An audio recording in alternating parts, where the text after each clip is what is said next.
The world moves in a blur of neon lights and hollow static, a relentless churning sea of noise that masquerades as progress. Walk through any metropolitan center at dawn, and you will see it.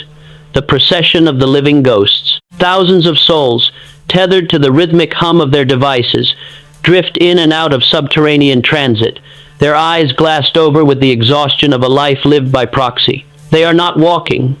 They are being carried by the momentum of a collective inertia. There is a silent battle being waged in these corridors, a war fought not with iron or artillery, but with the subtle, eroding friction of the mundane. It is an ancient conflict, yet it remains invisible to the combatants. It is the war between the drifter and the driver. The drifter is the leaf, detached from the tree of purpose, dancing in whatever direction the wind of circumstance chooses to blow. The driver is the gale itself, carving the mountain, commanding the trajectory of its own existence. Listen closely. If one hushes the cacophony of the marketplace and the digital barrage of the handheld screens, a profound, chilling silence emerges. Beneath that silence, there is a pulse of frantic, rhythmic tapping of a clock that refuses to stop. Most people live their entire lives as if they are merely waiting in a lobby for an appointment that was never scheduled. They wake to the siren of the alarm. They dress in the uniform of their compromise, and they return to the numbness of the screen. They fear the future, they lament the economy, and they pray for a stroke of luck, a divine intervention to rescue them from the very cage they have meticulously locked from the inside. This is the pattern interruption. You are not a victim of your life. You are its architect, and you have been living in a construction site you refuse to own. The battlefield is not out there in the boardroom or the geopolitical theater.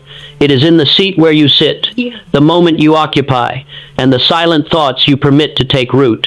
To understand the drifter, one must understand the psychological architecture of surrender. Why does the vast majority of humanity, some 98%, choose to drift? It is a biological survival mechanism gone rogue.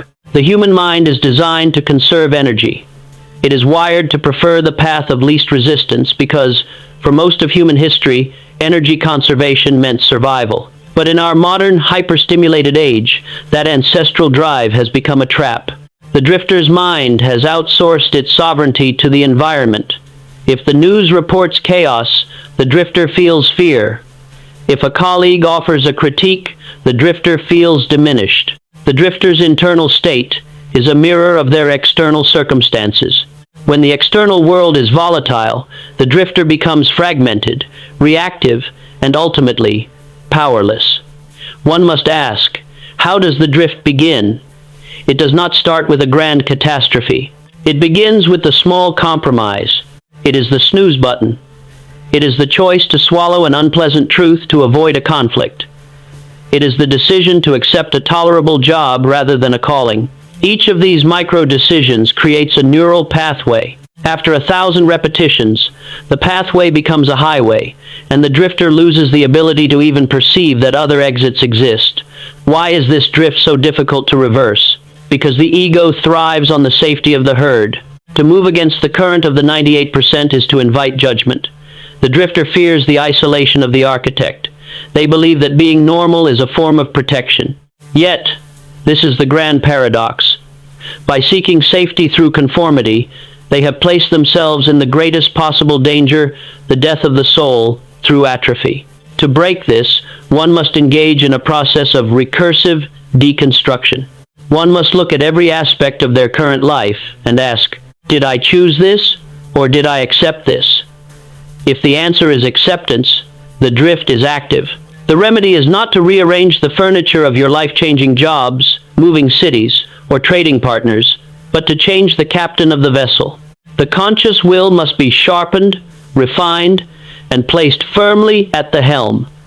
It is a transition from being a creature of circumstance to being the creator of circumstance.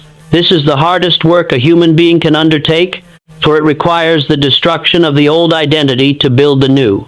Consider the story of the Aethelgard, an iron ship built in a kingdom where the people had forgotten how to sail. For generations, the citizens of this land lived on the shore, watching the tides and believing that the sea was an enemy to be feared.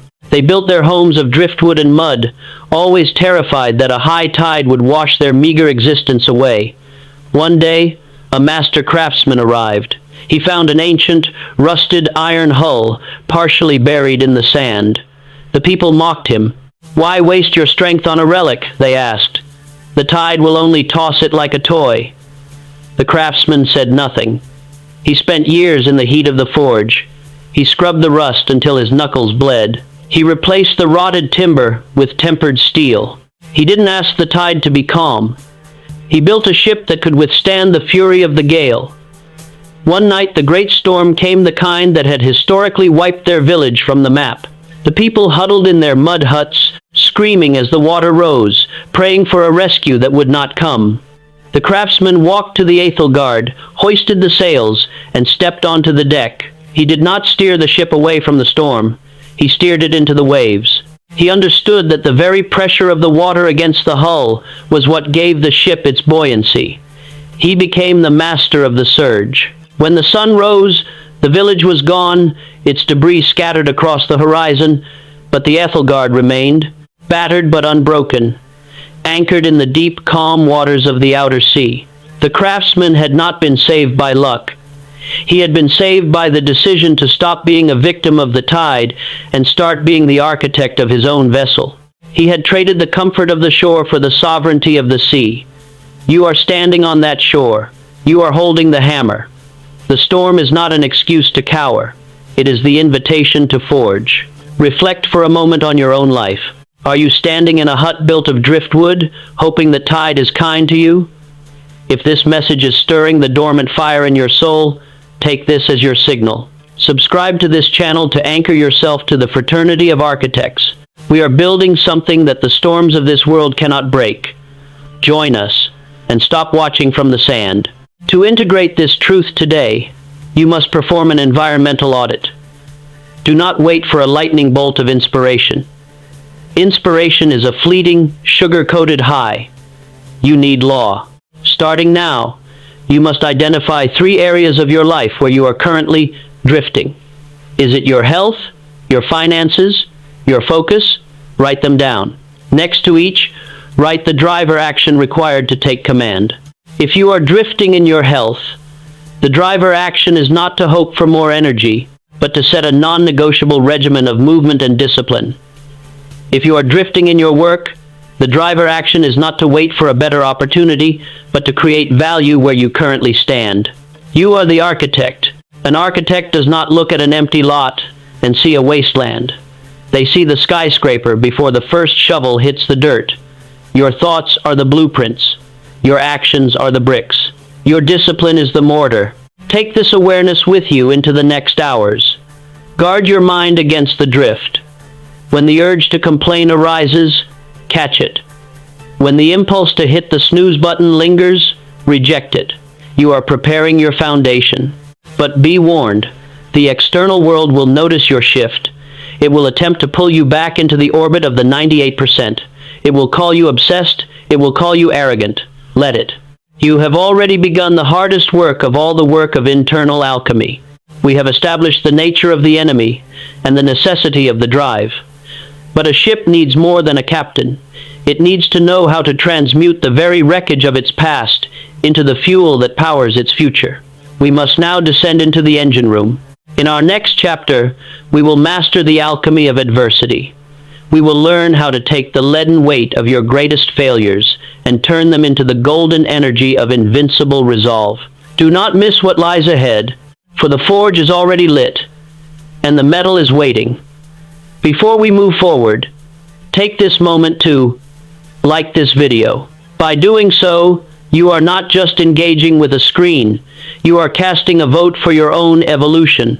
You are telling your subconscious that you are no longer a passive observer of your life. You are an active participant in your destiny. Let us carry this momentum into the fire. The mountain does not apologize for its precipices, nor does the ocean seek permission to rise in a tempest. Observe the winter landscape.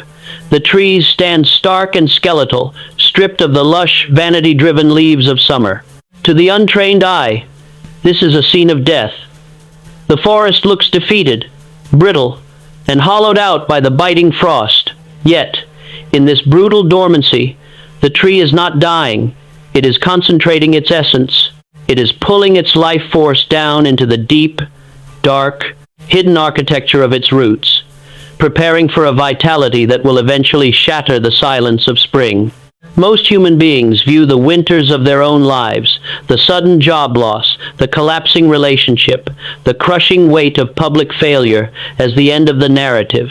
They look at the frost-covered branches of their careers and their personal stability, and they mourn. They interpret the cold as a sign that they have been abandoned by fate. But there is a profound paradox here. The very thing that threatens to destroy you is the exact mechanism required to define you. The frost does not exist to kill the tree. It exists to compel the tree to store the energy required for the next season of growth. If the tree remained lush and comfortable through the winter, it would perish the moment the frost deepened. It is the adversity that forces the evolution. You are standing in the middle of a spiritual winter. You see destruction, but you are witnessing a structural preparation. The question is not whether the storm will pass, the storm is a constant, but whether you possess the internal alchemy to transmute that cold, hard resistance into the golden fire of your own rise. To master the alchemy of adversity, one must first dismantle the primary pathology of the human ego, the why-me complex. This is the hallmark of the drifter, the psychological anchor that drags the soul into the abyss of victimhood. When a crisis erupts, the untrained mind instinctively searches for a scapegoat. It looks for the external culprit, the economy, the unfaithful partner, the unfair boss, the unlucky timing. By assigning blame, the mind seeks a temporary narcotic of comfort. If the problem is out there, the person is absolved of the responsibility to change in here. This is the intellectual suicide of the masses. Why is this default so seductive? Because victimhood provides an immediate, low-effort identity. To be a victim is to be relieved of the duty of excellence. It allows the individual to shrink, to retreat, and to be consoled by others. How does one escape this? Through the recursive pivot of the for what question. When you stop asking, why is this happening to me, and begin asking, for what purpose has this arrived? You undergo a fundamental shift in your neurological and spiritual reality. You cease being a participant in a tragedy and become a student in a laboratory. The philosophy of the alchemist is rooted in the law of universal equivalency. Nature does not produce a force without an equal and opposite potential for growth. Gravity exists so that things may be grounded. Friction exists so that movement may be possible. If you are experiencing a collapse, you are objectively being provided with the exact materials needed to build a stronger foundation. The adversity is not an obstacle to your success. It is the raw fuel of it. The psychological process of transmutation works in 3 stages. The detached observation. You must learn to view your own pain as if you were an outsider looking at a character in a drama. You remove the emotional charge and analyze the data of the failure. What did it reveal? Where were the cracks in the armor? The extraction of intelligence. Every defeat contains a specific proprietary lesson. If you do not extract it, you will be forced to repeat the same lesson until the universe deems you competent. The reinvestment of power. You take the newfound wisdom and immediately apply it to the next iteration of your mission. The drifter experiences pain and sees a dead end. The architect experiences pain and sees a diagnostic report. The former decays, while the latter optimizes. To change your life, you do not need a change in luck. You need a change in the internal processing of your defeats. In the ancient, war-torn valley of Calin, there lived a master blacksmith named Orin. His fame did not come from the beauty of his ornamentation, but from the terrifying, unnatural sharpness of the blades he forged. Other smiths would cast their iron into the fire, beat it a dozen times, and call it complete. Orin, however, was known to hold his blades in the fire until they glowed with a near-white heat, and then plunge them into ice-cold brine, repeating this cycle until the metal sang a high, keen note when struck. A young apprentice once watched, horrified, as Orin took a perfectly good blade, thrust it back into the coals, and hammered it until it bowed. "Master, the boy cried. "Why do you ruin that which you have already worked so hard to perfect? The metal is suffering. It is bending. It will snap." Orin looked at the apprentice with eyes that had seen empires rise and fall. "The metal is not suffering, boy. It is remembering. It is being forced to lose the memory of its soft, unformed state. If I do not break the iron will break the warrior who carries it. I am not punishing the steel. I am refining its molecular structure. The fire and the hammer are not enemies of the blade. They are its only hope of greatness." Years later, when the kingdom was besieged, the young apprentice, now a soldier, found himself on the front lines. His sword was the only one that did not chip against the armor of the invaders.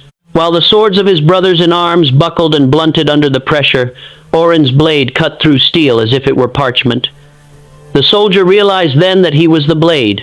The periods of his life he had cursed, the times he had been cast into the fires of failure, the times he had been beaten by the heavy hammer of circumstance were not his destruction, they were the forging. The soldiers who had never faced the fire were soft, and at the first strike of a true crisis, they folded. He had been tempered.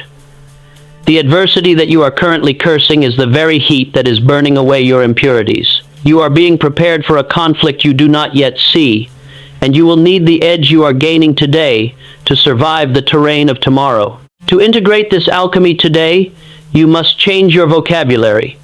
Words are the tools of the architect. They define the parameters of your reality. From this moment on, you are forbidden from using the word failure in your inner monologue. Replace it with data. When the next disruption occurs, and it will occur, for the blacksmith does not stop working, pause. Do not react. Do not cry out to the heavens. Step into the role of the observer.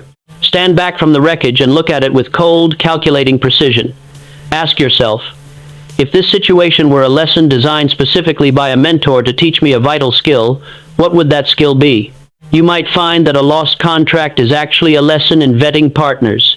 You might find that a health crisis is a lesson in the sanctity of your physical vessel. You might find that a broken trust is a lesson in the necessary boundaries of a leader. Find the seed of the benefit. It is always there, hidden in the dirt of the disaster. Are you ready to take command of your own tempering? If you are tired of being brittle and are ready to be forged into something unbreakable, subscribe now to continue your journey through the architect's training. By joining this collective, you are aligning yourself with others who refuse to settle for the softness of the average. You have learned to stand in the fire, but fire alone is not enough. You can be the strongest, most tempered blade in the world, and yet if you are sheathed in a dark room, you will never see the light of your own potential. We have transmuted the pain, but now we must ensure that the inner kingdom remains guarded and directed. You have secured the emotional foundation, but an empire is not built on emotion. It is built on the rigorous, ironclad control of your own consciousness. In the next chapter, we will cross the threshold into the law of mental dominion. We will discover how to stand at the gates of your mind and act as the absolute, uncompromising guard, letting in only that which serves your vision. The fortress is standing. Now, we must ensure that no enemy ever breaches the walls again. Leave a comment below with the word forged. Let that single word be your declaration to the universe that you are no longer running from the heat. I will see you in the next chamber, where we take total control of the command center of your life. Imagine, if you will, a palace of infinite proportions, a sprawling, opulent structure, composed not of marble or gold, but of light, memory, and potential. It is the residence of your soul, the command center of your existence. In the central hall stands a throne, and upon that throne sits the thinker of your thoughts, the architect of your destiny. Outside, the world is a chaotic, rain-lashed landscape where the wind howls with the voices of 1,000 distractions. Every day, millions of travelers pass by, this palace strangers carrying the filth of negativity, the poison of gossip, the debris of failure, and the icy shrapnel of cynicism. Now, consider the paradox of the modern condition. Most people spend their lives frantically scrubbing the floors of their outer lives, polishing their cars, organizing their desks, curating their digital images, while leaving the front gates of their mental palace wide open. They treat their minds like a public thoroughfare, allowing every passing impulse, every anxiety-laden news headline, and every doubt-filled comment from a neighbor to trample through their living room, overturning the furniture of their dreams and staining the rugs of their peace. You have been living in a state of self-imposed occupation. You have acted as a gracious host to every intruder that chose to break the lock of your focus. You allow fear to sit at your table and dine with your aspirations. You allow doubt to pace your halls, measuring the distance to your inevitable collapse. You are the owner of the most priceless, intricate, and powerful instrument in the known universe, the human mind. Yet you have surrendered the keys to thieves who do not even know what they are stealing. The palace is currently echoing with the footsteps of uninvited ghosts. It is time to close the gates. To master the law of mental dominion, one must first confront the uncomfortable truth of consciousness. The mind is a vacuum that will never remain empty. It is a biological imperative that the mind must be occupied.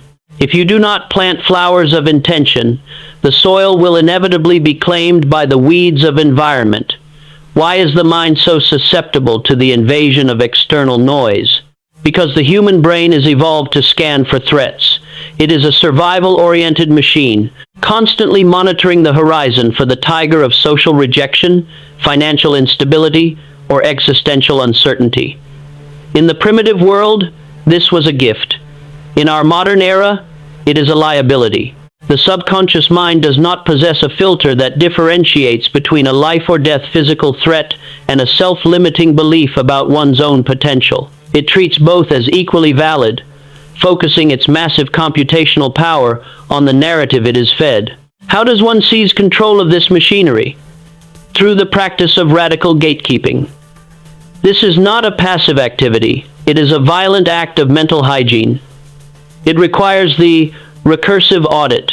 You must ask yourself, in the quietude of your own thoughts, is this thought mine, or is it a reflection of the culture I have absorbed? Most of what you believe about your limitations is not a product of your experience, but a collection of borrowed fears.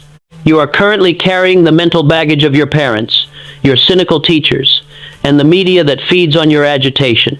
To achieve dominion, you must perform a scorched earth policy on your current thought patterns.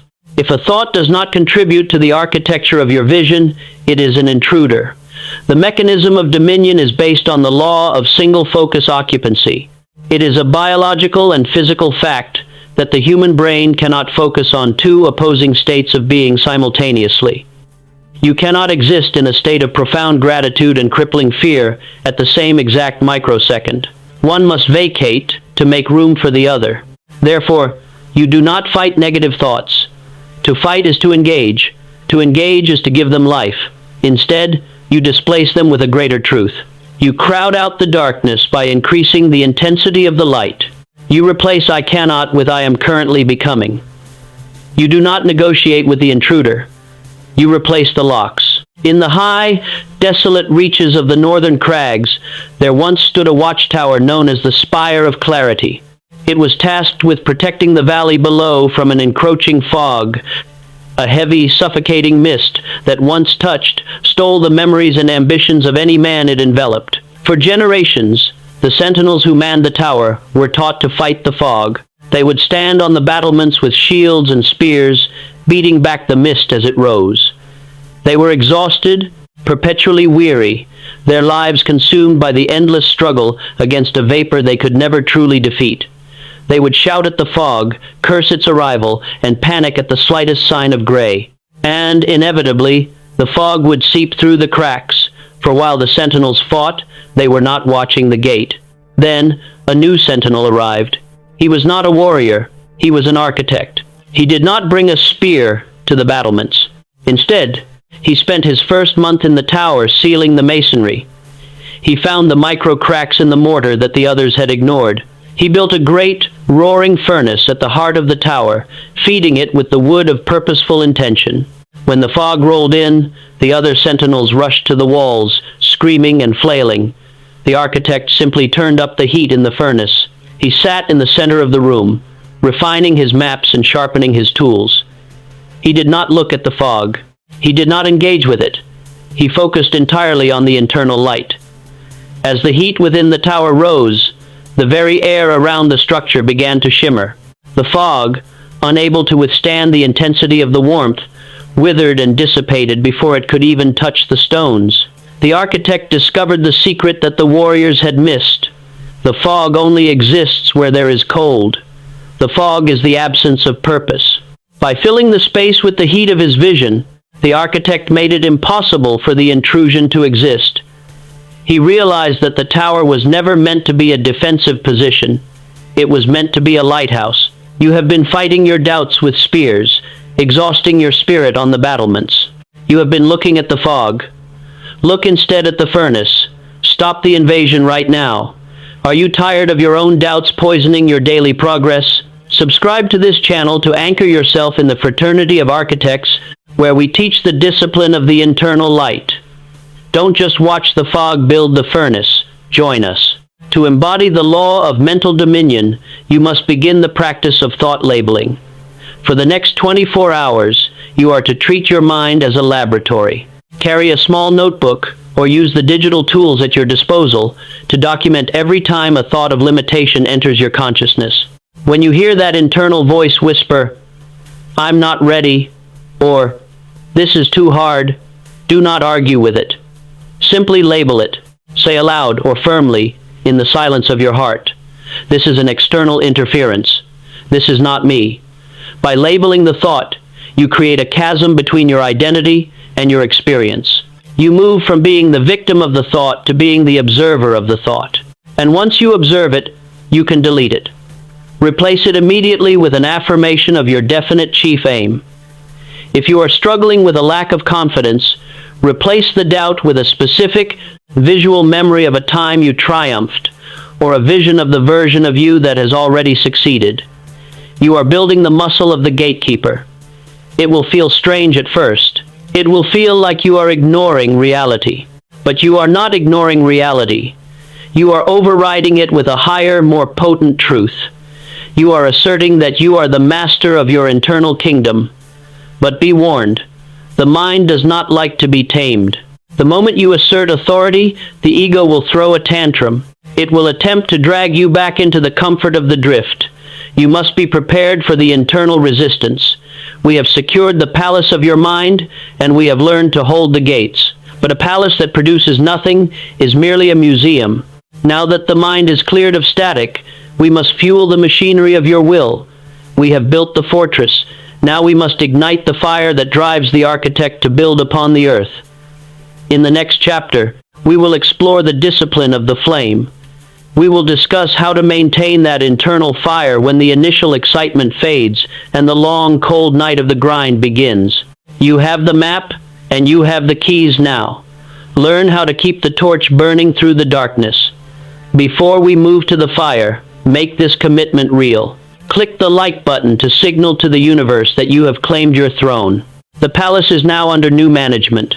Let us proceed to the engine room of your soul. The world is addicted to the ephemeral glow of the spark. Walk through the sprawling digital marketplaces of the modern age, and you will see it in the frantic consumption of content. The motivational clips that promise overnight enlightenment, the seminars that sell the shortcut to greatness, and the fleeting rush of inspiration that strikes like a bolt of lightning during a thunderstorm. People mistake this spark for the fire itself. They chase the thrill of the new, the intensity of the launch, and the adrenaline of the beginning. But a spark, by its very nature, is a dying entity. It is a brilliant, momentary eruption of heat that possesses neither the density nor the endurance to sustain a life. Consider the paradox of the campfire. The most magnificent blaze is not the result of a single, explosive flame that consumes its fuel in an instant. Rather, it is the result of a steady, rhythmic, and intentional process.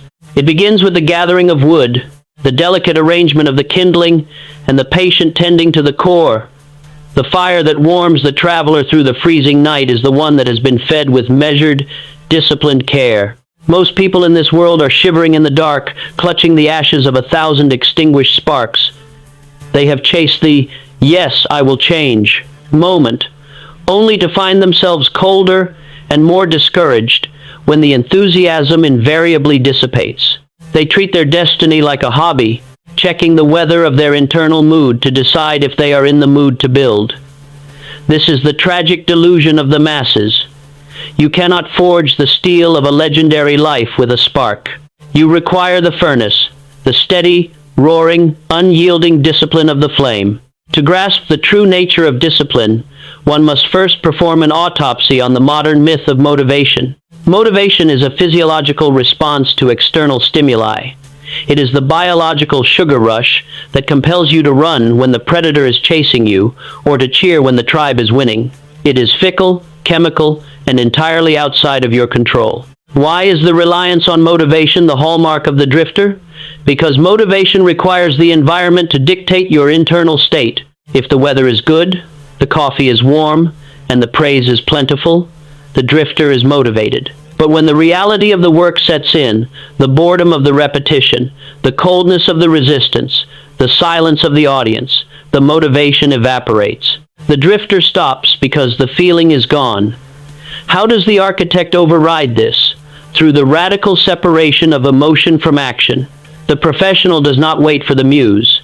The professional chains the muse to the desk. This is the core of the discipline of the flame.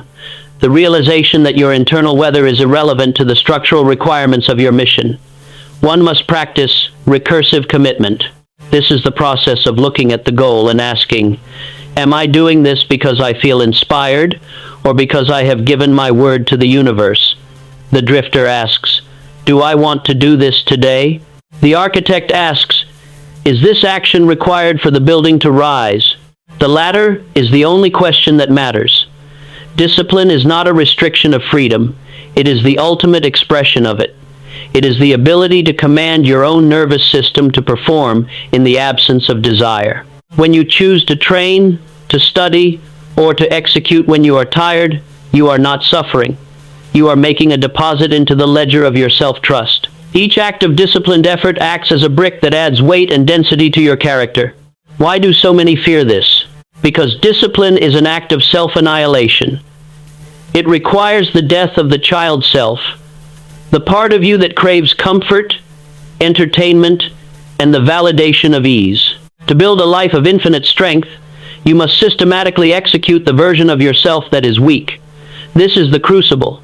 The flame must consume the excess before it can reveal the masterpiece. If you are not willing to kill your convenience, you will never inhabit your potential. In the high, marble-rich mountains of the ancient north, there lived a sculptor named Valen. He was not known for speed, nor for the flashiness of his technique. He was known for a single, colossal statue he had been working on for 2 decades, the Sentinel. The statue was carved from a single, impossible block of granite, a material so dense it dulled the finest steel chisels in a matter of hours. For 20 years, Valen had spent every morning, regardless of the rain, the snow, or the bitterness of the wind, standing before that stone. He did not work for an hour, get bored, and walk away. He did not wait for his muse to visit. He worked with a metronomic consistency. He would strike the stone exactly 300 times each morning, 300 precise, measured, and agonizingly slow blows. One day, a younger sculptor visited the mountain, eager to learn the secret of Valen's genius. He watched as the old man, hands calloused and bleeding, struck the stone with the same intensity on the 10,000th day as he had on the first. The young man asked, "Master, how do you endure the monotony? Do you not get tired of striking the same spot, day after day, year after year, with no reward but more stone?" Valen did not stop his rhythm. He paused only long enough to say, "The reward is not in the finished statue, young one. The reward is in the rhythm. The stone is not the challenge. The monotony is the challenge. If I can conquer the repetition, I have conquered the world. The statue is merely the shadow cast by my discipline." The young man stayed for a week, then left, unable to handle the crushing silence and the demand for perfection in the absence of praise. He sought the thrill of the finished product, not the dignity of the process. Years later, Valen's Sentinel was revealed to the world. It was so lifelike, so imbued with an aura of power and calm, that people traveled from distant empires just to stand in its shadow. They looked at the intricate details, the veins in the stone, the texture of the cloth, and they wept. They thought it was magic. They thought Valen had been struck by a divine fever of inspiration. They did not know about the 300 blows in the freezing snow. They did not know that the masterpiece was not carved by inspiration, but by the relentless, unglamorous, and absolute refusal to stop. You are standing before your own block of granite. It is heavy, it is hard, and it seems to yield nothing. Do not look for the finished form.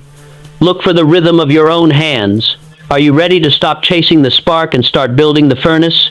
If you are prepared to commit to the monotonous, sacred, and life-changing work of your own construction, subscribe to this channel. Join the fraternity of architects who find glory in the repetition. The work begins now. To integrate the discipline of the flame today, you must implement the rule of the unconditional appointment. You have appointments with your employer, your clients, and your social circle. These are non-negotiable.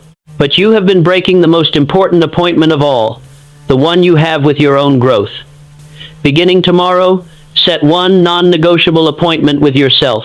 It must be something that requires discipline, a workout, a session of focused deep work, or a period of reading that occurs at the same time every day. And here is the law. You cannot cancel it.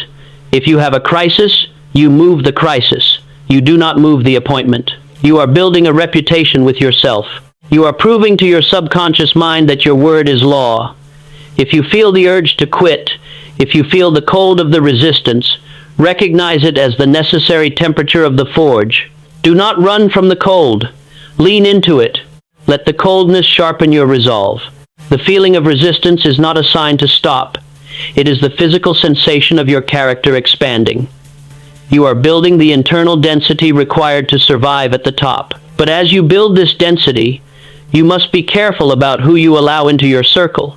Even the strongest furnace will struggle if the environment is saturated with moisture and decay. You have the fire, but now you must surround yourself with the air of the awakened. We have ignited the flame, but a single flame, isolated in the void, is vulnerable. It is time to learn how to magnify your power through the alignment of others. In the next chapter, we will explore the mastermind and the law of environmental influence.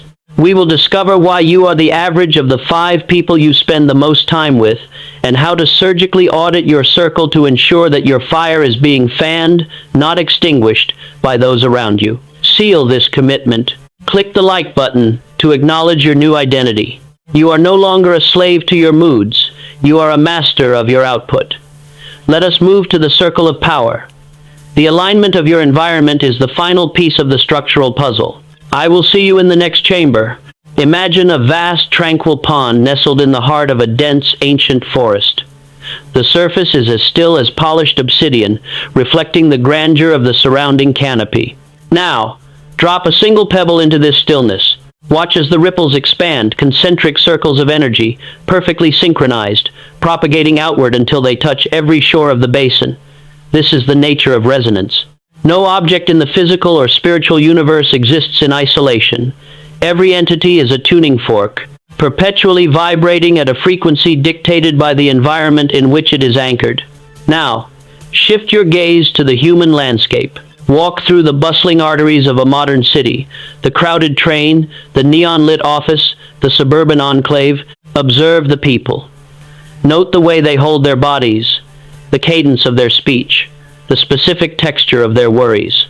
You will find that in any given group, the individuals have begun to harmonize. They share a collective frequency of anxiety, of cynicism, of limitation. They have become the water in which they swim, adapting their own internal rhythm to match the hum of the room. There is a terrifying hidden law governing your life that most people refuse to acknowledge. You are a biological and spiritual sponge. You do not merely exist within an environment, you are an extension of it. If you are standing in a room filled with people who have resigned their dreams to the altar of realism, you will begin to find the language of greatness sounding increasingly like a foreign, unintelligible tongue. You are vibrating at a frequency that is not your own, an echo of the collective mediocrity that surrounds you. The paradox is this: you believe you are an independent agent, exercising free will, yet you are tethered to the ceiling of the room you inhabit. You cannot outgrow the container you have built for yourself. To master the law of environmental influence, one must engage in the rigorous practice of recursive environmental auditing. This is the process of examining not just your physical space, but the invisible network of vibrations, the beliefs, the expectations, and the limitations that define the boundaries of your world. Why does the environment exert such a profound, often absolute, control over the human psyche? It is rooted in the evolutionary drive for belonging. For millions of years, to be cast out from the tribe was a death sentence. Therefore, the human mind is hardwired to seek alignment with the group. We are biologically predisposed to mirror the behavior, the sentiment, and the standard of our peers. This is the mechanism of survival. But in the quest for greatness, it becomes the mechanism of stagnation. The tribe you choose will either be the scaffolding that allows you to climb to the stars, or the cage that keeps you grounded in the dust. How does one break this invisible tether? It requires the courage to practice strategic isolation. You must ask yourself, who are the 5 people with whom I spend the most time? What is the average of their ambition, their energy, and their standard of excellence? If the answer makes you uncomfortable, then you have found the reason for your own stagnation. You are not failing because you lack potential. You are failing because you are feeding on the scraps of someone else's limitation. The principle of the mastermind, as famously identified by the masters of industry, is not merely about networking. It is a metaphysical alignment. When 2 or more minds come together in a spirit of harmony and focused, definite purpose, they create a third mind. This third mind is an intangible, invisible force, an amplification of intelligence that neither individual could access alone. However, one must be cautious. There is an inverse to the mastermind, the negative alliance. This occurs when individuals coalesce not around a mission, but around the comfort of mutual commiseration. They are the crab bucket collective. When you attempt to climb out of the bucket, when you start to speak of goals that are too large, when you start to exhibit a discipline that makes them feel small, they will reach out with the claws of doubt and drag you back down. They do not do this because they are evil. They do this because your success is a mirror that reveals their own surrender. To survive, you must be the surgeon who cuts the ties. In the high, rocky province of Oakhaven, there once lived a visionary gardener who sought to cultivate a species of tree known as the sunreach. These trees were legendary for their resilience and their capacity to bear fruit of immense sweetness, but they possessed a peculiar trait. They would only thrive in soil that had been cleared of all surrounding competition. If a sunreach were planted near a willow or a scrub pine, it would wither, its roots fighting for the same nutrients as the weaker flora. The gardener's neighbors, who grew only hardy, bitter weeds and stunted shrubs, watched him with scorn. "Why do you toil so?" they asked. "The soil is thin, and the sun is harsh. Plant the weeds like us, and you will have a harvest by autumn." The gardener said nothing. He spent his days pulling the weeds, moving the stones, and fencing off his patch of earth. He was not just growing trees. He was protecting a sacred environment. Years passed. The neighbors' harvest grew increasingly thin, their soil exhausted by the shallow roots of the weeds they clung to.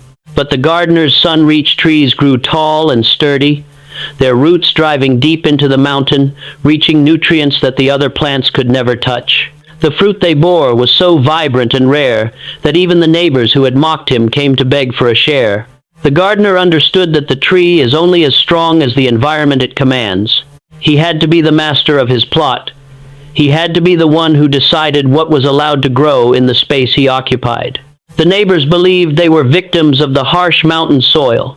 The gardener knew that if you clear the space, if you curate the environment, the mountain itself will yield to your vision. You are the sun-reached tree. You have been planted in soil crowded with weeds, the excuses, the skepticism, the habits of the average. You are not failing because you lack life.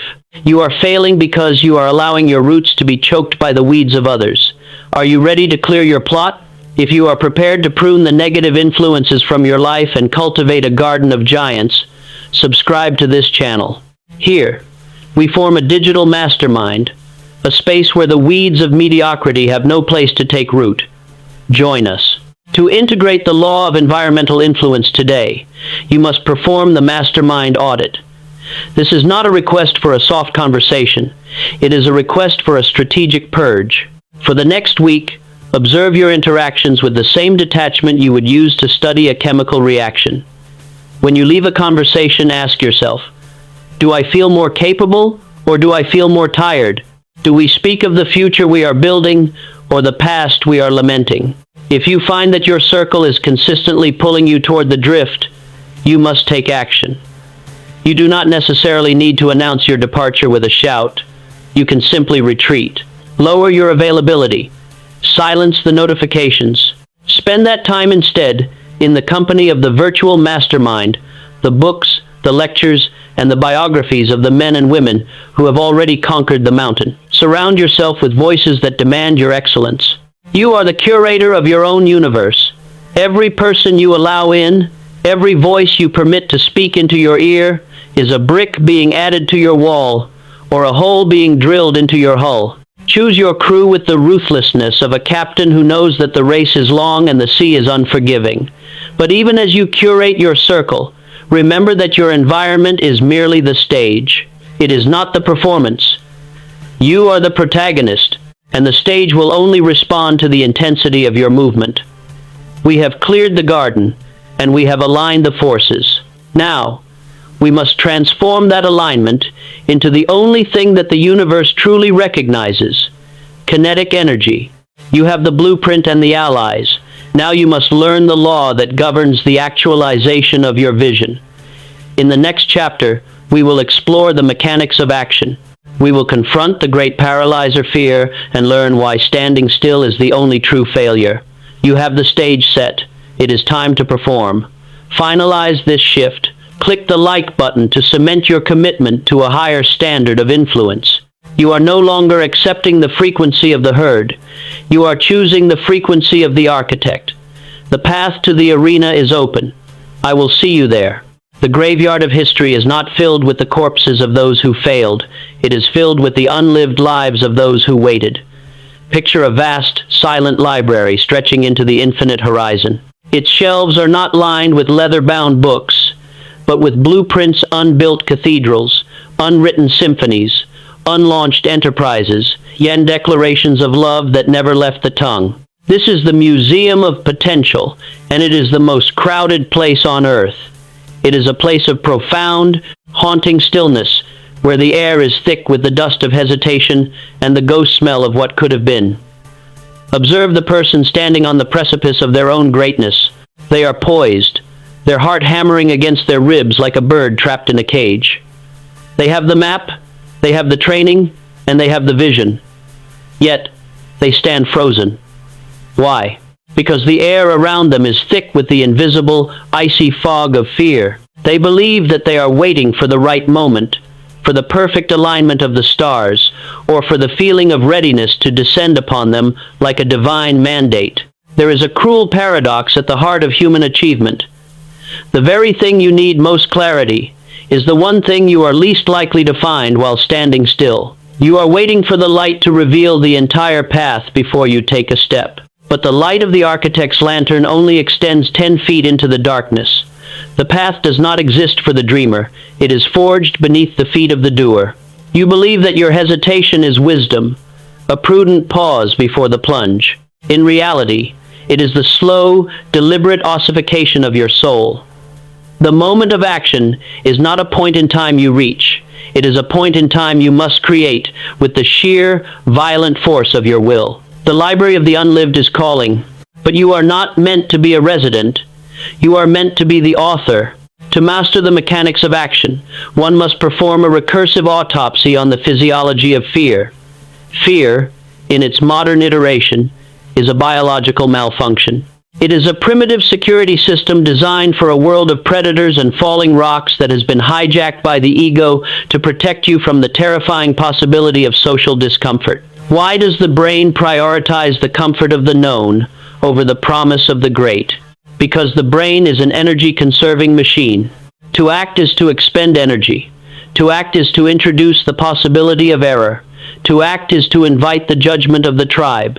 The brain views the status quo, however miserable, as a state of survival. It views the unknown, however glorious, as a threat. Thus, your own mind will become your most sophisticated adversary, weaving elaborate tapestries of logic to justify your paralysis. How does the architect dismantle this defense? By recognizing that fear is not a stop sign, but an indicator of proximity to growth. The feeling of resistance you experience when you stand before an important task is the exact, measurable distance between who you are and who you must become. If you do not feel the tremor of fear, you are not aiming high enough. The mechanism of action is rooted in the inversion of state. Most people operate under the delusion that emotion leads to motion. They think, I must feel confident, then I will act. This is the reverse of truth. The truth is that motion leads to emotion. The state of your mind is a slave to the state of your physiology. If you sit, you will worry. If you slump, you will doubt. If you remain stationary, you will decompose. But the moment you engage in a physical act, the moment you pick up the pen, the moment you strike the key, the moment you step onto the stage, your biology is forced to adapt. Your brain, seeing that you are moving, will scramble to justify your movement by providing the confidence you lacked. Action is not the result of the absence of fear. It is the judgment that the mission is more important than the fear. This is the logic of the leap. When you act, you change the variables of the universe. You force the situation to respond to you. By acting, you collapse the wave of infinite, paralyzed possibility into a single, concrete reality. You take the ethereal, haunting potential of the library and you bind it into the iron of the present moment. You do not think your way into a new way of acting, you act your way into a new way of thinking. In the annals of the forgotten seas, there was a captain named Silas, known for piloting his vessel through the maelstrom of shadows, a stretch of water where the currents moved in impossible directions and the stars were hidden by a permanent, swirling canopy of clouds. His crew was paralyzed. The navigator had thrown his charts into the sea, claiming that in such a place logic was a lie. The men sat on the deck, huddled in the dark, waiting for the storm to break. They watched the compass spin wildly, interpreted it as a sign of doom, and prepared for their end. Silas, however, did not look at the stars, and he did not look at the compass. He went to the wheel. He knew that the maelstrom was not an entity that could be negotiated with. It was a physical force. It had weight, it had direction, and it had momentum. He didn't ask the storm to reveal its secrets. He didn't sit on the deck and contemplate the meaning of the gale. He took the wheel, felt the sheer, physical pressure of the rudder against the churn of the water, and he drove. The ship groaned. The timbers shrieked under the strain. But because the ship was moving, because the rudder was cutting through the chaotic water, the maelstrom began to have less power over the vessel. By moving faster than the currents, Silas turned the storm into a track. He didn't sail through the storm. He sailed over it. He understood that the chaos of the maelstrom was only a threat to a ship that had lost its momentum. When they emerged on the other side, the crew looked back at the swirling dark. They asked him, "Captain, how did you know the way?" Silas looked at his hands, raw and blistered from the wheel. He said, "I did not know the way. I knew the ship. The ship will only follow the direction that is carved by its own motion. I did not look for the path. I forced the sea to provide it. You are in the maelstrom. The current of your doubt is swirling, and your charts are blank. Do not look for a sign. Take the wheel.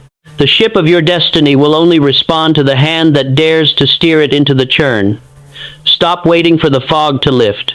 If you are ready to seize the wheel and force your way through the maelstrom of your own hesitation, subscribe to this channel. Join the fraternity of architects who understand that the path is not found, it is carved.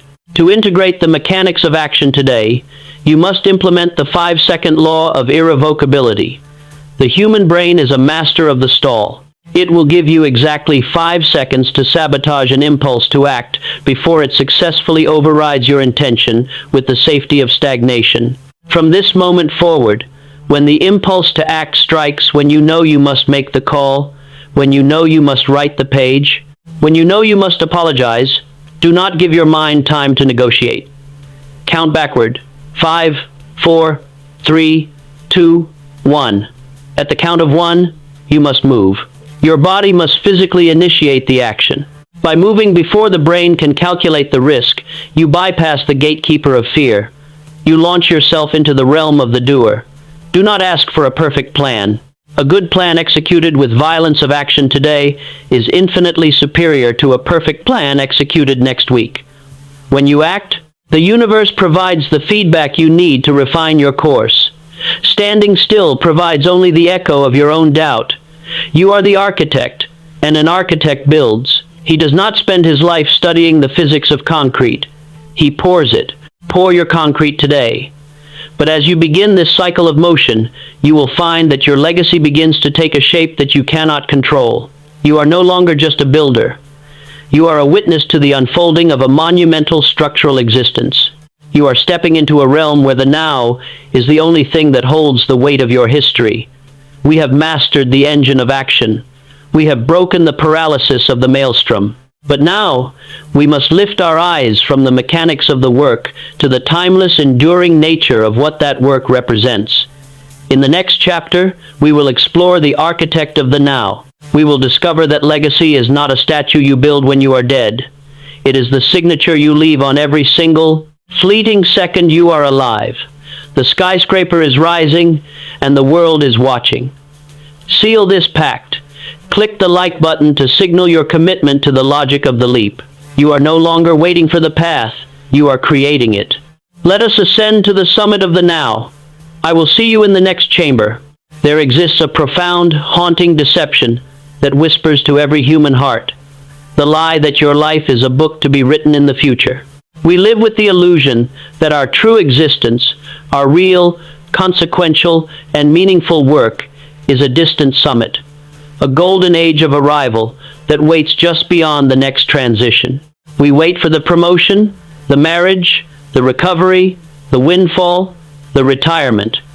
We treat the present moment as a mere waiting room, a sterile corridor of transit that we must endure to reach the real chapters of our biography. Consider the hourglass on the desk of an aging master. The sand does not hesitate. It does not pause to contemplate the grains that have already fallen, nor does it leap in anticipation of the grains yet to descend. It simply falls, with a relentless, rhythmic, and quiet gravity. You are that hourglass. The past is a mountain of silica that has already settled. The future is a cloud of dust yet to be measured. You possess only the singular, narrow neck of the hourglass, the present, the now. This is the paradox of the architect. You are building a cathedral, yet you have no building materials other than the present moment. If you lay a brick of resentment toward the past, your wall is structurally compromised. If you lay a brick of anxiety toward the future, your foundation is uneven. The world is addicted to the highlight reel, obsessed with the final reveal of the skyscraper. But the architect knows that the skyscraper is an illusion. The building is not the finished structure. The building is the act of laying the brick. If you do not find the sacred in the mundane movement of your hand right now, you are not building a legacy. You are simply passing the time until you cease to be. To master the principle of the architect of the now, one must engage in a recursive interrogation of time. Most human misery is, at its root, a failure of temporal orientation. We are either living in the ghost of yesterday or the phantom of tomorrow. Why is the human mind so pathologically unable to inhabit the now? It is a function of the ego's need for control. The past is the only place where the ego can justify its regrets, and the future is the only place where the ego can project its fantasies of safety. To live in the now is to strip the ego of its defenses. It requires you to face the raw, unadorned truth of your current condition without the narrative buffer of what happened or what might be. How does one achieve true presence in a world designed to fragment our attention? It requires the recursive discipline of sovereignty. You must ask yourself, am I present or am I performing? When you act, when you work, when you speak to your family, when you train, are you fully immersed in the gravity of the task, or are you mentally already on to the next, more important event? The philosophy of the architect is that legacy is not a noun, it is a verb. It is not something you leave behind when you die. It is the quality of the fingerprint you press into the clay of this moment. When you perform an act, no matter how trivial, with total, unwavering presence, you are not just performing a task. You are encoding your character into the fabric of time. Why is this the highest form of power? Because the now is the only place where power actually resides. You cannot influence the past. You can only learn from it. You cannot influence the future. You can only prepare for it. The only lever you can pull, the only stone you can move, is the one immediately before you. The drifter treats the present as a burden to be discarded. The architect treats the present as a temple to be honored. The drifter wants to be famous. The architect wants to be foundational. To be foundational, you must be present. You must recognize that the skyscraper of your destiny is being constructed in the silent, invisible seconds of your daily life. In the kingdom of Aethelgard, there lived a mason who had been commissioned by the High King to build a bridge across a gorge so deep that the bottom was lost in mist. The project was meant to take 40 years. The other masons, eager to finish, worked with a frantic, distracted energy. They spent their days grumbling about the heat, dreaming of the fame they would receive when the work was done, and cutting corners on the mortar to save time. They saw the bridge as a means to an end. The eternal mason worked differently. He was the only one who didn't seem to be in a hurry. He would spend hours selecting the right stone, turning it in his hands as if it were a jewel. When he mixed his mortar, he did so with the rhythmic, meditative focus of a chemist. He did not talk about the bridge's completion. He talked about the integrity of the stone he was placing. A traveler stopped one day and asked, "Master Mason, why do you treat every single stone as if it were the keystone of the entire structure? Surely, in a bridge of 10,000 stones, the one you place today will be forgotten." The mason looked at the traveler and said, "The bridge does not know that it is a bridge. It only knows that it is a collection of stones. If I place a single stone with distraction, if I allow my mind to wander to the finish line, I have introduced a weakness into the span. I'm not building a bridge for the king. I am building a monument to my own integrity. The bridge is the evidence of my presence. If the bridge stands for 1,000 years, it will be because I was present for every single stone." When the bridge was finally finished, it was the only one in the kingdom that survived the great quake of the next century. The frantic bridges, built with distracted hands and hollow intentions, shattered into the gorge. The eternal mason's bridge stood as a testament to the fact that greatness is not an event. It is the consistent, total application of one's spirit to the immediate. He had not just built a path across a gorge, he had built a bridge out of time itself. You are the mason. The stones you are placing, your conversations, your projects, your failures, your breaths, are the only material you have. Stop waiting for the bridge to be finished. The bridge is your life. Are you ready to stop waiting and start building? If you are prepared to imbue your daily actions with the weight of eternity, subscribe to this channel. Join the fraternity of architects who understand that the present is the only forge that matters. To integrate the principle of the architect of the now today, you must perform the presence audit. You are to choose one activity, the most mundane, repetitive activity in your day, and commit to performing it with the absolute focus of the eternal mason. Whether it is washing the dishes, typing a report, or walking to your car, do not let your mind wander to the future or the past. For those few minutes, be the task. Feel the weight of the work. Give it your entire, undivided attention.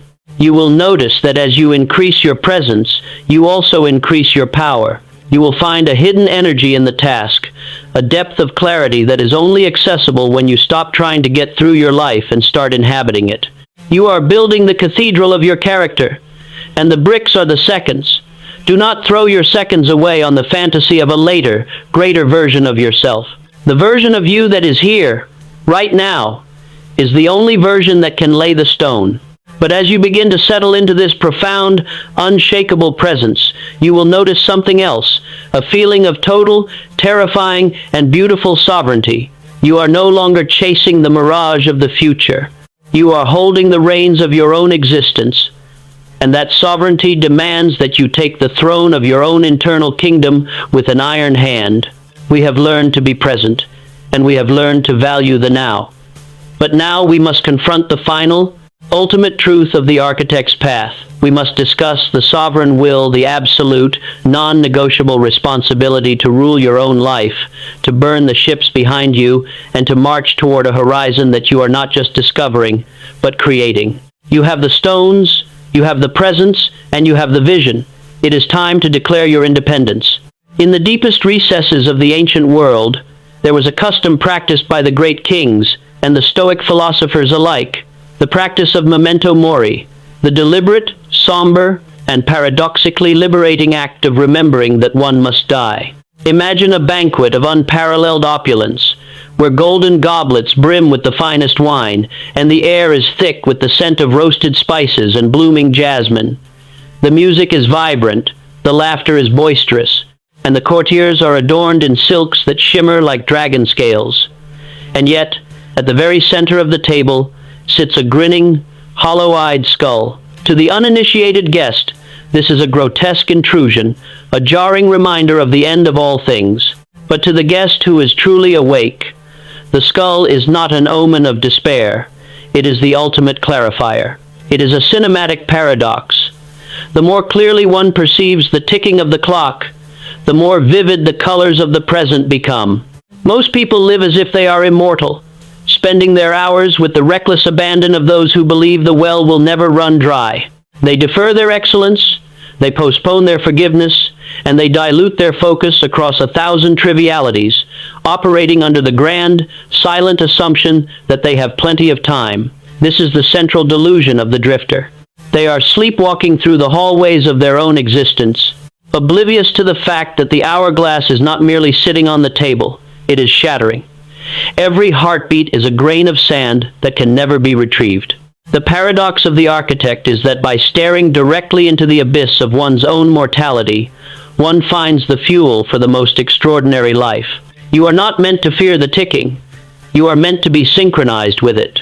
To master the alchemy of time, one must perform a recursive reckoning with the nature of finiteness. We are not infinite beings having a finite experience. We are, within the constraints of this physical vessel, strictly finite expressions of energy. Why does the awareness of death create such a powerful catalyst for greatness? Because the human ego is a master of procrastination. It loves to promise that tomorrow will be the day of change, because tomorrow never arrives. It is a perpetual mirage. When you hold the reality of your death at the forefront of your consciousness, you strip away the camouflage of the ego. You force a brutal prioritization.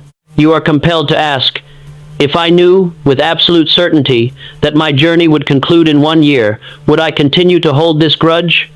Would I continue to pursue this hollow vanity?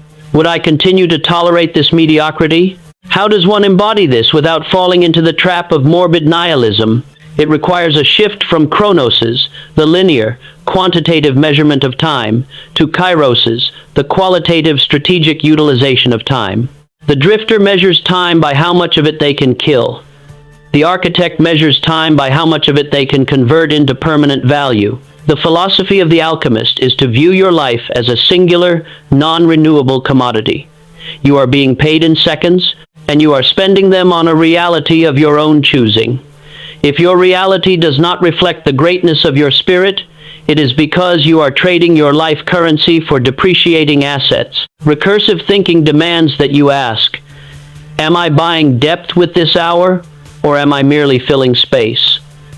To be an architect of time is to accept that you are building a cathedral you may never see finished. This releases you from the neurotic obsession with results. When you focus on the art of the work, the legacy you are embedding into every moment, the fear of outcomes dissipates. You do not fear death when you know that you have spent your life transmuting the raw material of your time into the gold of character, wisdom, and service. You become a participant in the eternal, rather than a victim of the temporal.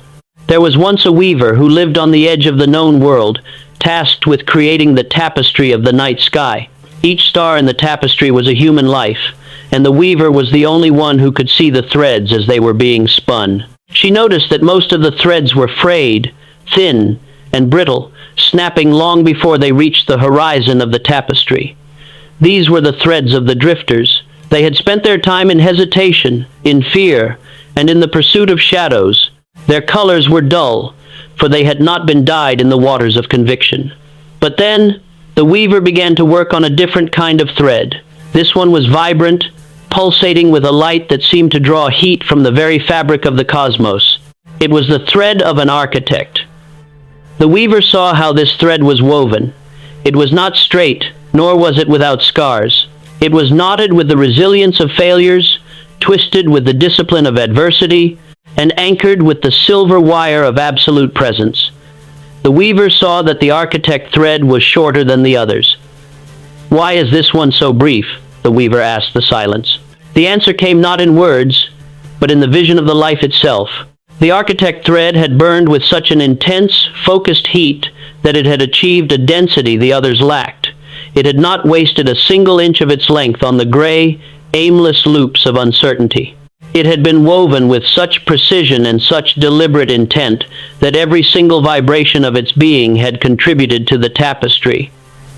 Because it was so dense with meaning, it did not need to be long to be immortal. It was woven directly into the center of the design, the pivot point upon which the rest of the tapestry turned. The weaver understood then that the length of the thread is a matter of circumstance, but the density of the weave is a matter of choice. You are the weaver. Stop mourning the threads you have already wasted, and start making the current one so dense with intent, so saturated with the gold of your purpose, that it becomes an eternal part of the design. To integrate the alchemy of time today, you must implement the terminal audit. Imagine that you have reached the end of your journey. You are an old person, looking back at the map of your existence. You can see the choices you made, the risks you took, and the moments you shied away from. Ask yourself, what do I regret having spent time on? And what do I regret having not started? Then, bring that perspective into the present. Do not look at this hour as a generic, infinite resource. Look at it as the final, precious offering you have to give. If this hour were your last contribution to your legacy, what would you create? What would you finalize? Who would you influence? You must live with the urgency of the dying and the vision of the immortal. This tension is the birthplace of all excellence. It is the friction that produces the fire. You are now the master of your moments. You have refined your perception, secured your gate, ignited your furnace, and oriented your time toward the eternal. You have the map of the architect. But there is one final wall to climb, one final, absolute declaration that transforms a life of potential into a life of undisputed sovereignty. We have explored the tools of the architect, but we must now discuss the sovereign will. We must understand what it means to take the throne of your existence so completely that the world no longer happens to you, but happens through you. You have been the builder. Now, you must become the ruler. The crown is waiting, and the ship of your destiny is ready to leave the harbor for the last time. You are no longer wasting your hourglass. You are pouring it into your masterpiece. I will see you in the final chamber. There exists a singular, terrifying threshold in the life of every person who has dared to look into the mirror of their own potential the moment they realize that the rescue boat is not coming. Consider the vastness of the sea under a midnight sky, where the horizon is a seamless union of ink-black water and starless clouds. A man clings to the wreckage of a ship that once defined his entire sense of self, a structure of societal expectations, familial obligations, and the comfortable, suffocating identity of who he was. He has spent months, perhaps years, waiting for a signal flare from a passing vessel, watching the horizon with the desperate, hollow eyes of the dependent. He is waiting for the economy to turn, for the spouse to change, for the boss to recognize his worth, or for the stroke of fortune that will finally grant him permission to be great. Then, the realization hits like a physical blow. The horizon is empty. The silence of the ocean is not a failure of the world. It is the truth of the world. No one is coming to save him. No one is coming to give him the approval he craves. No one is coming to tell him that he has suffered enough, or that he is finally ready to begin. This is the ultimate paradox of the architect. The moment you realize you are completely and utterly alone in the governance of your own fate, you are finally, for the first time, truly free. The weight of this realization is crushing, yet it is only beneath this weight that the diamond of sovereignty is formed. You are the captain, the ship, and the storm. The question is no longer who will save you, but whether you have the audacity to rule yourself.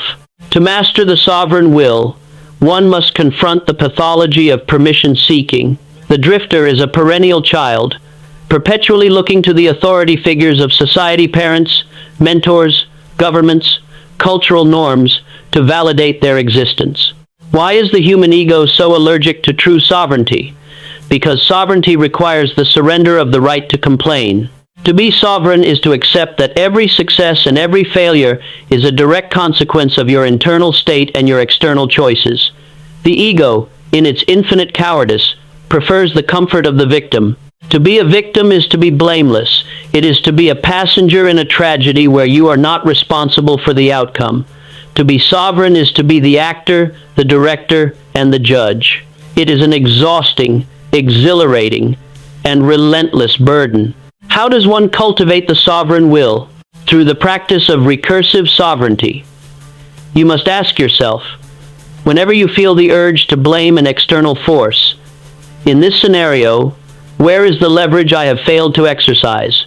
You must move from a locus of external control where your state is dictated by the environment to a locus of internal control where the environment is dictated by your state. The principle of the sovereign will is rooted in the absolute responsibility law. This law dictates that the moment you claim responsibility for a problem, you claim the power to solve it. If the problem is out there, the power is out there, and you are effectively dead in the water. If the problem is in here, the power is in here, and the path to a solution is opened by the very acknowledgement of the difficulty. Why do the masses recoil from this? Because sovereignty requires the death of the child. You must euthanize the part of yourself that expects life to be fair. Life is not fair. It is a neutral field of resistance designed to test the density of your character. To be sovereign is to look at the unfairness, the randomness, and the cruelty of the world, and to say, I am the standard bearer of my own values. I will build my cathedral regardless of the weather. You do not seek permission to be great. You do not seek permission to be wealthy. You do not seek permission to be at peace. You declare it. In the ancient, fractured empire of Thalassa, the crown had been usurped by a merchant prince who cared only for the counting of gold. The rightful heir, a young man named Kale, had been exiled to the desolate salt flats of the southern desert. For 7 years, he lived in a cave, eating roots and drinking from stagnant wells. His followers, who had initially fled with him, slowly drifted away, tired of the heat and the lack of glory. One by one they left, telling him, "There is no point, Kale. The usurper has the armies. The merchant prince has the gold. You are just a man in a cave." Kale did not argue. He did not beg them to stay. He spent his days in the silence of the salt flats, carving a wooden crown out of the gnarled roots of a desert scrub. He practiced the speech he would give when he returned to the capital. He studied the topography of the land, learning the secrets of the desert that the merchant prince, who never left his palace, would never know. He was a king of nothing, ruling over a kingdom of sand, heat, and silence. When the people who remained mocked him, he stood tall, his skin scorched by the sun, his eyes burning with a terrifying, absolute certainty. "You see a man in a cave," he told them. "I see a man practicing for an empire. You think I am in exile because of the usurper? I am in exile because I am not yet ready to rule. The desert is not my prison. It is my mentor." Years later, a famine struck the empire. The merchant prince's gold proved useless against the hunger of the people. The people, desperate and abandoned, remembered the man in the cave. They marched into the desert to find their king. They found Kale not as a beggar, but as a leader who had built an irrigation system in the salt flats, who had trained a small but unbreakable force, and who had spent 7 years mastering the very geography that now held the key to the empire's survival. He didn't need to fight his way to the throne. The people carried him there. He had reigned in the silence of his own mind long before he sat on the throne of his ancestors. He had not been saved by the people. He had saved them because he had already saved himself. You are currently in your salt flats. You are currently in your cave. Do not wait for the return to the capital to be a king. Rule the salt, rule the heat, rule the silence. Are you ready to claim your throne? If you are prepared to rule your own life with absolute, non-negotiable sovereignty, subscribe to this channel. We are building a kingdom of those who have claimed their own power. Don't be a follower of the crowd. Be the ruler of your own path. To integrate the sovereign will today, you must perform the covenant of the void. This is the psychological act of burning the ships. You must identify the one area of your life where you have been waiting for external validation.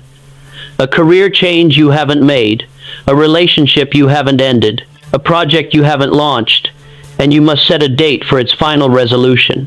By setting that date, you are effectively burning your boats. You are removing the option of retreat. You are declaring to the universe that you are no longer a person of what if, but a person of what is. Understand that when you claim your sovereignty, the world will test you. It will demand to know if you are serious. It will hit you with doubt, with financial pressure, and with the mocking laughter of those who prefer the drift. Do not blink.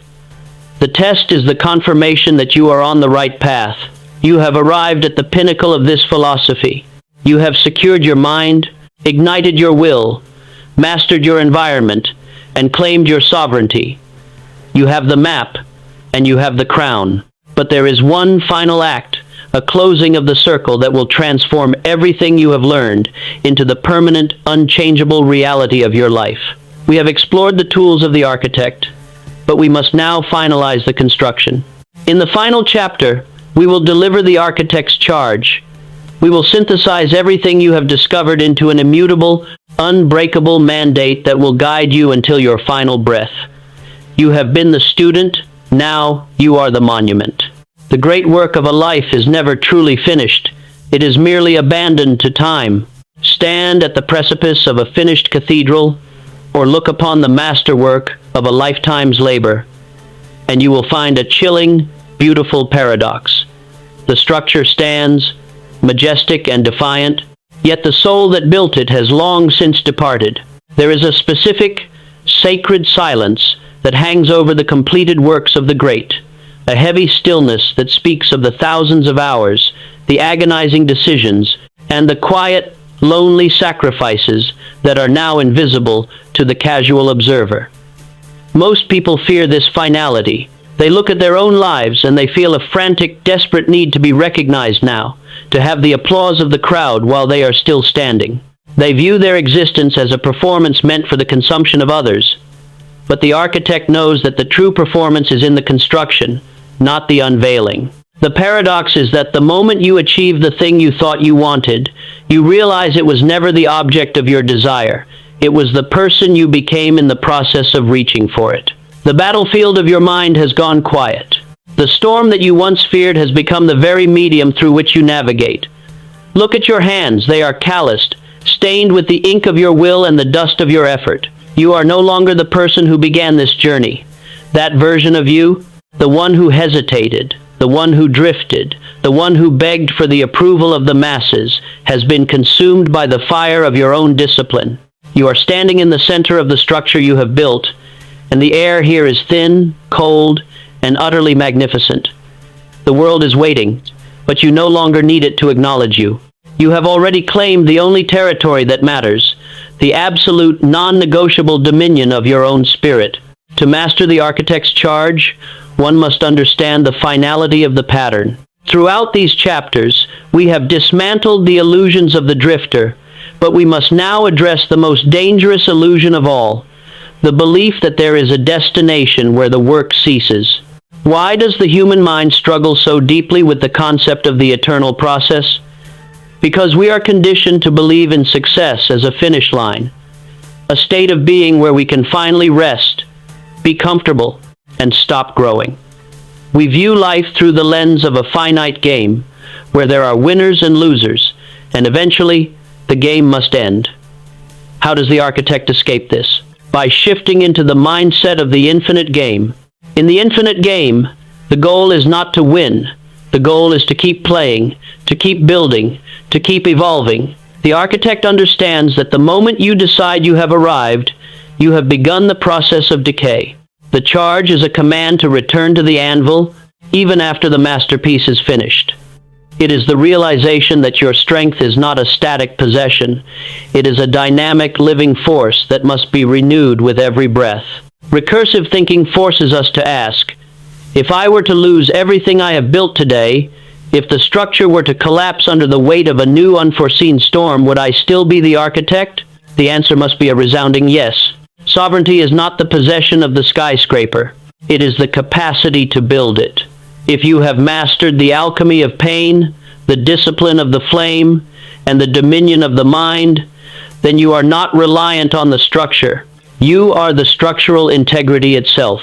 The charge is the oath you take to never return to the drift. It is the declaration that you will treat every remaining day of your life as a primary, foundational event. You will not rely on the momentum of your past successes. You will not hide behind the reputation of your previous self. You will enter every arena as if it is your first, with the hunger of the novice and the wisdom of the master. This is the definition of a life lived at the summit: the refusal to settle, the refusal to plateau, and the absolute terrifying commitment to the process of becoming. In the golden age of the High Republic, there was a legend of the architect who had designed the capital city. He had spent his entire life, from the age of 20 to 80, perfecting every pillar, every arch, and every garden in the city. When the day came for the dedication, the king stood before him, ready to hand him a bag of gold that would have purchased a small kingdom. "You are free," the king said. "You have built the greatest city in the world. You are retired. Spend your remaining days in the sun, surrounded by the fruits of your labor." The architect looked at the city, then at the king, then at his own weathered hands. He shook his head. "I cannot retire, Your Majesty." "Why?" the king asked, bewildered. "Is it not finished?" "The city is finished," the architect replied, "but I am not. If I stop now, the city will remain static, and I will begin to die. I have seen the design of a bridge that can span the great abyss, and I have seen the blueprint for a tower that can touch the clouds. If I do not build them, I am not merely denying the people a wonder, I am denying myself the reason for my existence." The king watched as the old man walked away, not toward a palace of rest, but toward a patch of barren earth. He began to clear the ground. He began to gather the stone. The people whispered that he had gone mad, that he was destroying his legacy by refusing to enjoy it. But he was not mad. He understood that the gold was a distraction, and the praise was a vapor. The joy was in the motion. The joy was in the struggle. When he died, years later, he was found at his workbench. A new set of plans spread before him. He died in the act of creation. He had never arrived. He had simply traveled from one act of greatness to the next. He left behind a city, yes, but he also left behind the only thing that truly matters, an example of a life that never stopped rising. You are at the gates of your own city. Do not celebrate the completion. Turn around. Look for the next abyss. Build the bridge. Are you ready to commit to the infinite game?